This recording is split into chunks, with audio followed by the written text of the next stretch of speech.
Zelenski nimetab neid kaugtoimelisteks sanktsioonideks. Ja kuigi see termin pole täpselt õige, ei muuda see fakti, et palju Vene varasid on leekides. Samuti ei muuda see seda, et Venemaa iga-aastane võidupüha paraad, mis on selleks nädalaks planeeritud, on märkimisväärselt väiksem kui varasematel aastatel. Aga täna ootab meid ees hulk kaarte, mida peame läbi vaatama. See on nende ühine side. Need aitavad mõista, mis sõjas praegu toimub ja miks on Ukraina aeglaselt end palju soodsamasse positsiooni viinud. Jah, tundub, et otse kui pais oleks purunenud. Ukraina näib ründavat iga Vene objekti, mida ta suudab leida. Kõik, mida vaja läheb, on hulk neid droone ja väike stardirada, kust neid välja lasta. Kahjustused pinnal on satelliidipiltidele selgelt nähtavad tänu NASA tulekahjusid tuvastavale tehnoloogiale. See on kaugel sõja varasematest päevadest, kui Zelenski oli lõksus punkris ja Venemaa kontrollis Ukraina õhuruumi. Pole vaja uhkeid rakette, mis lastakse välja siilost. Pole vaja ka fregatilt välja lastud rakette, mis on hea, arvestades, et Ukraina teeb seda endiselt ilma korraliku mereväeta. Ja kuigi meedia keskendub Venemaale tekitatud kahju kokkuarvutamisele, peaksime minema sügavamale ja küsima strateegilisemat küsimust. Kuidas see üldse võimalik on? Ei, me ei hakka tegema midagi naeruväärset ega selgitama, miks Venemaa ei ehita oma rafineerimistehaseid punkrisse, kuhu inimesed saavad vajadusel varjuda. Selle asemel keskendume õhutõrjele ja sellele, miks Ukraina on suutnud neist läbi murda viisil, mis võib lõpuks viia selleni, et Volodõmõr Zelenski auks püstitatakse palju mälestusmärke. Osa vastusest peitub selles, mida Venemaa oma relvaarsenalis enne sõja algust hoidis. Osa vastusest on Venemaa õhutõrje suutmatus kiiresti läbi riigi tänavate liikuda. Osa sellest on Venemaa tohutu geograafia, kus rafineerimistehased, laud ja tehased on laiali üle suure maa-ala. Osa sellest on tõrjerakettide suutmatus piisavalt kiiresti sihtmärke sihikule võtta. Ja ma tean, et kõigi nende teguritega tundub see juba nagu džungel, aga on veel üks oluline põhjus, miks Venemaa ei suuda olukorda kontrollida. Ukraina paigutab paljud oma tootmiskohad hoolikalt maa alla, koopataolistesse rajatistesse. Ja siit jõuame viimase punktini.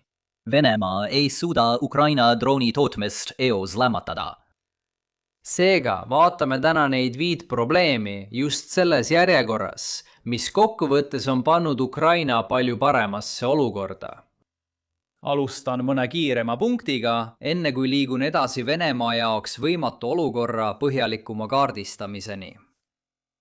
Esimesena on probleem, mis kõlab läänes tuttavalt, kuid võib-olla on see viidud veelgi äärmuslikumale tasemele. Selle sõjavarustuse ettevalmistamine on suures osas seisnenud lihtsalt selles, et vaadati, mis veel Nõukogude laoruumides alles oli ja kohandati need praeguseks võitluseks. See on Venemaale hästi toiminud, kui on olnud vaja leida täiendavaid laskemoona, mida muuta liukpommideks ja seejärel Ukraina pihta heita.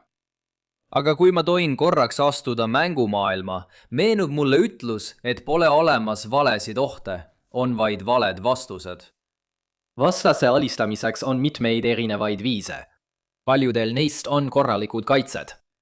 Aga kui sa tood võitlusesse vale kaitsetaktika, siis võib ükskõik milline neist ründemeetmetest võidu tuua.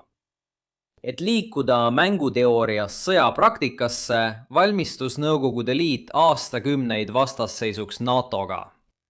Selle tulemusena ehitas Nõukogude Liit kaitsesüsteeme moodsate rakettide ja hävitajate vastu. Moodsad 7- ja 80-ndatel elanud inimese vaatenurgast. Oluline on see, et materjali tõhususe seisukohalt on ühekordsed ründedroonid muljetavaldavad. Traditsioonilises sõjalises mõttes on need üsna lihtsad. Nii et Ukraina alustas siin eelisega, ehitades odavate pommide varu, et üle koormata täpsemad vastumeetmed. Põhimõtteliselt, kui olete jälginud kaebusi USA kaotuste kohta Iraani droonide tõttu, siis on see sama lugu, ainult et me vahetame vaatenurki oma laiemate sõjaliste liitude kontekstis. Teine põhipunkt on Venemaa võimetus ennetavalt hävitada Ukraina droonide tootmisvõimekust. Tõepoolest, lihtsam viis takistada vastasel teid droonidega üle ujutamast on takistada droonide tootmist juba alguses. Sissetungi alguses tundus kindel, et Venemaa hakkab õhuruumis domineerima ja pommitab seetõttu hõlpsasti kõiki olulisi sõjalisi objekte. Jällegi, sisuliselt koalitsiooni kannapööre, mis on pärit USA kogemusest Iraanis. Võib-olla pole veel lõplikult selge, kui palju kahju Iraan tegelikult on saanud, kuid Islamivabariik on kindlasti halvemas olukorras kui Ukraina siin. Tõepoolest, selgus, et lääne poolt annetatud õhutõrjesüsteemides piisas, et see tee Venemaa jaoks umbes 4 aastat tagasi sulgeda. Vähemalt seekord täitis NATO-Venemaa konfliktiks mõeldud varustus oma eesmärgi. Nüüd on Venemaa üle läinud kaugemale strateegiale, kasutades ballistilisi rakette, eelmainitud liukpomme ja omaenda ühesuunalisi ründedroone. Osaliselt pole need siiani suutnud Ukraina tootmist peatada, sest sinikollastel on väga hea kaitsevõrk. Oleme varem uurinud, kuidas see toimib, nii et ma ei hakka täna neid üksikasju kordama. Siiski, üks asi, mida ma varem pole maininud, on Ukraina geograafia. Üldjoontes tähendab Venemaalt Ukrainasse liikumine laiemast kitsamasse liikumist. See muudab Ukrainal lihtsamaks oma kaitse koondamise ja takistab Vene laskemoonal riiki täielikult hävitamast. Kui see geograafiline punkt jäi ebaselgeks, siis pole hullu, sest peame seda probleemi põhjalikumalt arutama ka teises suunas. Tõepoolest, vaatame nüüd Venemaa hiiglasliku maismaa alaga seotud probleemi. Kujuta ette, et sul on terve hulk väärtuslikke sihtmärke laiali üle kogu riigi. Ja olgu selge, kui sa oled Venemaa, siis sa ei pea seda ette kujutama. See on sinu tegelikkus. Traditsiooniliselt on see olnud kasulik, sest see tähendab, et vastane peab tungima sügavale sinu piiridesse. Näiteks on põhjus, miks Nõukogude Liit eitas oma tuumarelvade infrastruktuuri Kesk-Aasia südamesse. Kuid suur osa neist sisse ehitatud kaitsetest on kadunud tänu pikamaa ühesuunaliste ründedroonide levikule. Nüüd oleks esimese taseme lahendus lihtsalt paigutada iga konkreetse objekti ümber hulgaliselt õhutõrjesüsteeme. Aga sa saad kiiresti aru, et esiteks nõuab see tohutult ressursse. Siseks. Igal ööl, kui Ukraina sihib vaid ühte neist asukohtadest, muutuvad ülejäänud kaitsed sisuliselt ebaoluliseks. Ja kolmandaks, on terve hulk madalama prioriteediga sihtmärke, mida Ukraina võib soovida tabada ja mis on sisuliselt kaitsetud. Seega on teise taseme lahendus tuua kogu oma õhukaitse piirile lähemale. Kui sa takistad droonidel kohalikku piirkonda tungimast, siis takistad sa neil ka nende väärtuslike sihtmärkide ründamist. Selgub aga, et Venemaa mängib pigem esimese taseme mängu kui teise taseme mängu. Ja kuigi on ahvatlev öelda, et oleme taas tunnistajaks järjekordsele Moskva rumalale veale ja võikski sellega piirduda, on tegelikult põhjused palju huvitavamad ning räägivad meile Ukraina olulisest struktuursest eelisest. Vaatame kõik korraks seda kaarti. Oletame, et Venemaa tahab lihtsalt oma piiri kaitsta. Siis oleks esimene reaktsioon tõmmata kaitseliin, mis näeb välja selline. Aga Venemaa on alates 2014 aastast hõivanud hulga territooriumi, nii et tegelikult on vaja seda. Aga ka Ukraina saab lennutada droone üle vee, nii et tegelikult on vaja seda. Aga kui Ukraina tahaks, võiks ta julgelt Valgevene kaudu lennata. Nii et sul on seda tõesti vaja. Aga kuidagi läheb asi veel hullemaks. HIMARS oli sõja esimesel paaril aastal Ukraina võtmerelv. Ja kuigi droonid on selle nüüdseks varju jätnud, teeb parim kiiresti positsiooni vahetav suurtükisüsteem endiselt kahju. Kõige rohkem on Ukrainal selle jaoks GMLRS rakette, mille laskekaugus on 70 kilomeetrit.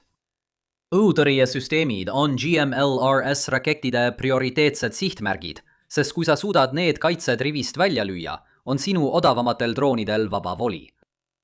Kui tuua veel üks võrdlus Iraaniga, siis mõtle sellest kui tomahawkide kasutamisest, et võimaldada Ameerika pommitajatel Iraani kohal taevas puhtaks lüüa, mis järel nad saavad ülejäänud sihtmärkidele JDM-e visata.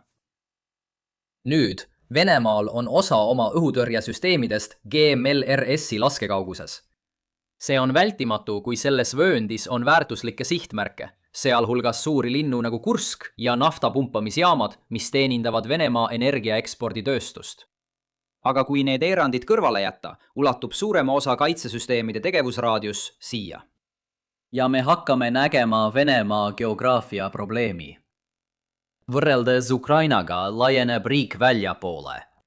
Mida kaugemale soovite paigaldada õhutõrjesüsteemide liini, seda rohkem peate seda katma. Võite aru saada, miks see muutub kiiresti rahaliseks koormaks, eriti arvestades, et kui kaasata ka rannikuala, on vaja nii pikka liini. Kuid me saame asja veelgi hullemaks teha. Ukrainal on samuti juurdepääs ATACMS-idele, kuigi kogused on oluliselt väiksemad kui GMLRS-ide puhul. Halvemate väljavaadetega neid juurde saada Iraani sõja tõttu ning vähem dokumenteeritud juhtumitega, kus Ukraina kasutab HIMARS-i õhutõrjesüsteemide ründamiseks sellisest kaugusest. Nende mööndustega on ATACMS-i laskekaugus siiski 300 kilomeetrit. Seega on tõeline turvaline joon hoopis siin taga. Venemaa võiks sellega hakkama saada, kui iga tema võrgu osa suudaks katta suure osa sellest joonest. Aga väike vihje. Iga üks neist ei suuda. Ukraina droonid lendavad madalalt, meelega, et jääda Vene radarite vaateväljast välja. Kui sellele lisada veel droonide üldiselt väike radari peegelduspind, siis hakkab tunduma, et radareid oleks vaja iga 30 kilomeetri tagant, kui oletada ebamõistlikult, et kogu maastik oleks soodne. See on sellepärast, et radar peab avastama, tuvastama, jälgima ja edastama sihtmisteavet püüdurile kõik enne, kui droon radari levialast välja jõuab. See kõik peab tõenäoliselt juhtuma 5-10 minuti jooksul. Nii jõuabki Venemaa arvutuseni, et ta peab oma parimaid rajatisi kaitsma individuaalselt, mitte looma ühtset terviklikku süsteemi kogu riigi kaitsmiseks. Muidugi lähevad asjad Venemaa jaoks veelgi hullemaks. Lepides sellega, et ta ei suuda rindejoont korralikult kaitsta, pole Venemaal siiski piisavalt süsteeme, et tagada isegi nende objektide enda turvalisus. Ja nii jõuamegi selle tuttava mänguni, millest oleme varem rääkinud, kus Venemaa peab oma õhutõrjesüsteeme ühest kohast teise liigutama, et Ukraina ei teaks täpselt, kus need asuvad. Üks lahendus on mitte paigutada kogu varustust otse sihtmärkide ette, vaid ka tõenäolistele teedele, mida Ukraina võib nende sihtmärkide suunas kasutada. Peamine probleem on see, et nii palju kui me teame, aitab Ameerika Ühendriigid endiselt Ukrainat õhutõrjesüsteemide asukoha kohta luureandmete jagamisega. See võimaldab Ukrainal kas neist mööda hiilida ja rünnata kaitseta sihtmärke või neid tabada, et tulevasi rünnakuid lihtsamaks muuta. Nüüd ei oleks üllatav teada saada, et Ameerika Ühendriigid on oma luureandmete jagamise jõupingutusi oluliselt vähendanud. Pea meeles, osa põhjusest, miks Ameerika Ühendriigid jätkasid seda isegi pärast otsese sõjalise abi lõpetamist, oli see, et see aitas luureanalüütikutel harjutada vaenlase vahendite asukoha tuvastamist. Viimaste kuude jooksul on Ameerika Ühendriigid suunanud need jõupingutused Iraanile. Ja kuigi pooled on nende sõnade kirjutamise ajal relvarahus, ei tohiks keegi üllatuda, kui vaenutegevus jätkub. Seetõttu on ülioluline, et Ameerika Ühendriigid jätkaksid Iraani üksuste paigutuse jälgimist. See omakorda võib tekitada võimekuse probleemi, kui jätkatakse luureandmete jagamist Ukrainaga. Iroonilisel kombel oleks see aga lääne jaoks hea uudis, kui selguks, et Ameerika Ühendriigid on selle toetuse tõepoolest peatanud. Ukraina pole selle perioodi jooksul näidanud mingit puudust võimes jätkuvalt tabada Venemaa kõrge väärtusega sihtmärke. Seega ütleks see meile, et Ukraina saab hakkama oma enda luurevõrgustikega ilma USA analüütikute abita. Siiski oleksin ma ettevaatlik järelduste tegemisel täieliku USA toetuse puudumise kohta, kuna Kiiev võib siiski saada toorluureandmeid USA satelliitidelt. Niisiis, mis on meie tänased peamised järeldused? Ukrainal on erakordselt hea vaist väärtuslike Vene sihtmärkide tabamiseks. Geograafia ja logistika ei anna Venemaale sellele probleemile lihtsaid lahendusi. Ja ühel või teisel viisil on Ukraina suutnud kampaaniat jätkata kogu Iraani sõja vältel. Kui sind huvitab, kuidas me siia jõudsime, siis sulle meeldivad need 2 suurepärast raamatut sõja alguse kohta. Lisateabe saamiseks nende kohta vaata videokirjeldust. Kui sulle tänane video meeldis, siis palun pane like, jaga ja telli kanal ning kohtume juba järgmisel korral. Hoia end. Ja muide, lihtsalt teadmiseks, Minu lemmikud muistsetest tsivilisatsioonidest on Asteegi tsivilisatsioon ja Vana-Egiptus. Pole mingit erilist põhjust, miks ma seda mainisin, aga alati on tore, kui pärast videot on natuke lisasisu.